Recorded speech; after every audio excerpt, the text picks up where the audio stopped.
Welcome back to another episode of Drawing in the Dark. I'm Levi Smith, and today we are going to continue this mask, this Japanese Oni Mask. Before I had referred to it as a Hanya mask. It's not really a Hanya mask, I guess, but more an Oni mask. So last time we took this rough sketch right here. I re-penciled it here, and now one of the things I'm going to do just to kind of ease into this whole bit here is I'm going to work out some of this shading, and I'm going to turn that back on. Turn on that old sketch. I'm just going to work out some shading cues. I'm just going to hatch in this stuff. And like I had said last episode, the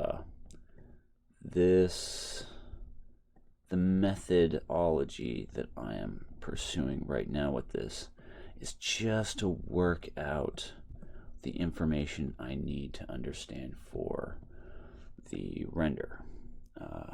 When I start inking it, when I actually choose the final lines. So there's a lot of stuff going on in here that I am going to, that I can adjust, correct, kind of analyze the balance of things, the lights and darks. That way, when I am doing the inking and the shading, I don't have to make as many of those decisions. So that way, I can really just focus on the line quality, specifics about the lines, the line work, the values, and then just get that part in. So right now, a lot of this works. I don't want to be looking at, say, this ear when I'm inking and wondering how I should ink it, how I should interpret it. I should already have those answers. That way,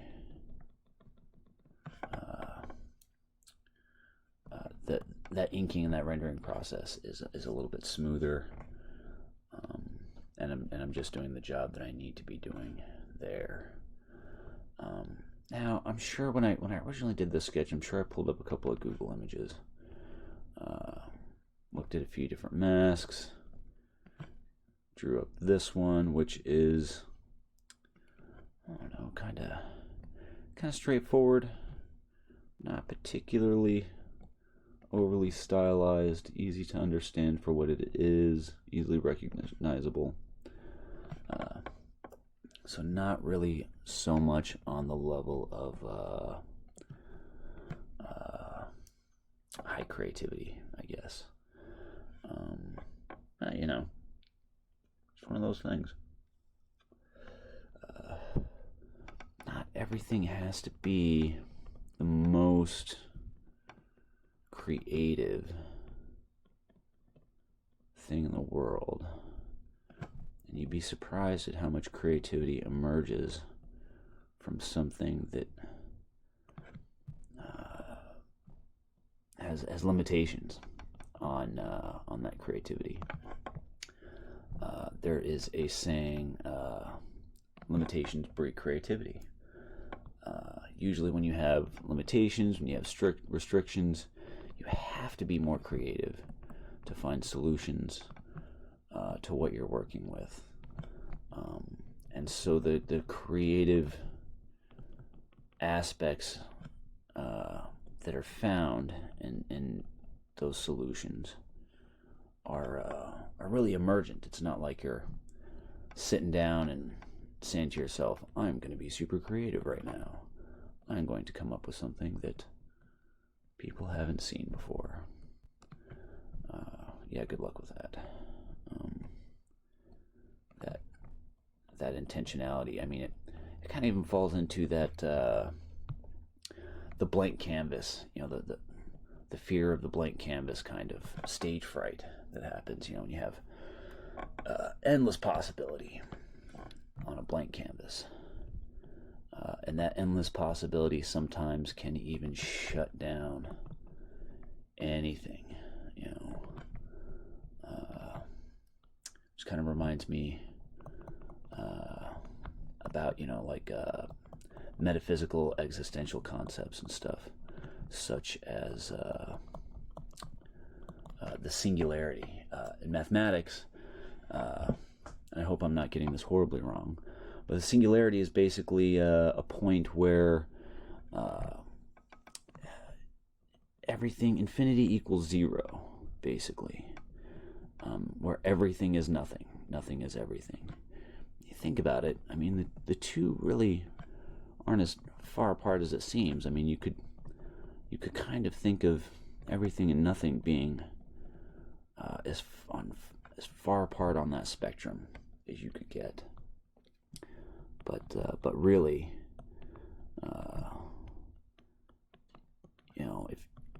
if you have everything, then you don't really have anything, because you can't appreciate everything. It's like a kid with all the toys the kid could ever want, never plays with them. And then you got some kid that's just got one little ratty stuffed bear, and that bear means the world to him.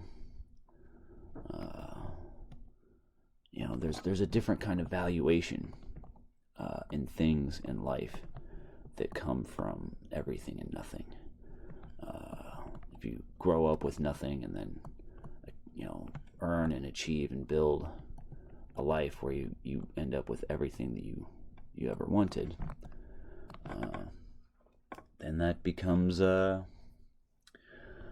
point of valuation, and you as the earner and builder of that abundance will definitely appreciate it differently than those who get to enjoy it who didn't help build it. Kind of like with technology, I mean, we have all this technology, but so much of it was, for example, already here when I came around. And so that technology is easy to take for granted, to just, radio, telegraph, broadcasting capabilities and stuff. These things weren't like wonders, not like kind of in the way that the internet was when it came around, because it was new. And it did things that were not available, not always available to me when it came around. And so it became a powerful, wonderful, inspiring thing. But now we have generations that have grown up with the internet as just being a thing, and they definitely see it differently. They definitely interact with it differently. They definitely value it differently.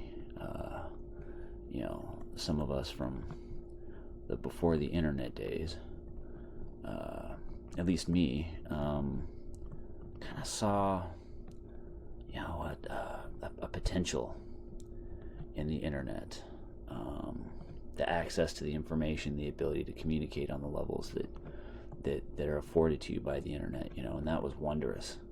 That was incredible. That was amazing. That was powerful. And now it just is, it's become casual. It's become mundane, it's become the norm.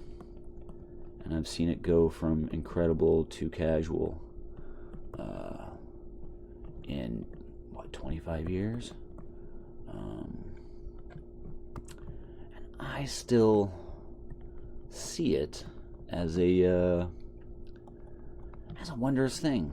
I still see that potential, and of course it's diminished. There are factors with social media and the social media wars that have been going on the past, say, 10 years now, since about like 2010, I would say, when people really started trolling each other hard, and more casual users started getting online and getting into social media. Before you could yell at the TV all you wanted for all the stupid stuff that you heard on it. And now, I mean, you're not necessarily yelling at the TV, you're yelling out into the sound waves. But now people yell back, and that has definitely been an interesting kind of phenomenon, because I don't think, well, for one thing, some people aren't anticipating being yelled back at. Some people aren't anticipating having to defend loosely and casually developed views, which is interesting, because the more you have to defend something, the tighter you hold on to it. That's when you see cognitive dissonance rear its head, when people just don't want to believe the truth. I mean, that's what cognitive dissonance is. Is you have a set of beliefs, you hold on to those set of beliefs, you build value on those beliefs, you build a life on those beliefs, you create a structure around yourself on those beliefs, and then those beliefs get challenged, and then even proven wrong. But for some people that doesn't matter. It doesn't matter how hard or effectively those beliefs are proven wrong. They hold on to them. They hold value to them. These are these concepts and these beliefs that people have built their lives around. It's really hard to just let that stuff go. Sometimes the farther along you get, and I'm learning that, the harder it is to shift gears and change. Where young people, they don't have to shift gears and change because they don't have those developed notions yet that they've built upon and relied upon, and used to make sense of the world and themselves. So it's easier to adjust because, the concepts are there. But if they're not entrenched, if they're not ingrained, it's the old dog, new tricks kind of thing. But at the same time, too, that doesn't mean that you could be 80 years old and be able to shift your thinking, be able to change your mind, be able to see the truth, as it were, or the new truth, as it were, and not in like a fake newspeak kind of mental mind control, but new truths come about all the time. What chemicals do to our body, what kind of exposure are we experiencing from different sources, radiation or pollution or abuse. We're always learning more about this stuff, and we're always creating new truths. There are times, and I guess it goes back and forth even, when it's okay to physically punish your kids, and then it's not okay, and then maybe it is okay, and then maybe, because you were physically punished and you think you turned out okay, that physical punishment then is justified as a method because it's what you understand. It's what worked for you. I've definitely heard and don't have a strong argument against the concept that a certain amount of stupid can be beat out of a person, but only a certain amount, I suppose.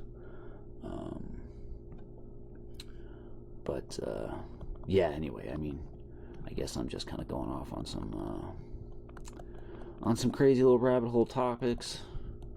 jumping around, just kind of like letting my mind wander as I try to scratch and hatch in these lines on a machine that is getting ever slower as I go on with this, and getting harder to control. At least the zooming and the rotating is working out a little bit better. So one of these other things here, I really like the power of line thickness, and it's something that I'm starting to implement more. Let me do this, man. Let me do a thing. Okay, there we go. Trying to do more and more of my work. Something that I'm working in more into my tattoo work. I think it could be more dramatic. And really just do a lot. You know, these line weights, especially, they're really only used where they're needed. Can reveal, push out, and strengthen elements that you need attention brought to. And it can do a lot. But this tablet of mine is pretty much at its edge here. Screen's heating up pretty good. Things are slowing down quite a bit. So we are going to we're going to go to this screen here. I'm going to wrap this up. This has been another episode. I'm not even sure what number it is right now. I'm not so worried about that part. But yeah, it's another episode of Drawing in the Dark. I'm going to be working on this piece again next episode, where we will basically take this repencil and then ink it. From there, we'll probably even do some shading and coloring. Who knows? We'll see. I'm hopeful. But yeah, so this is it. Thanks for joining me for my little drawing video here, and we will see you next time. All right, bye-bye now.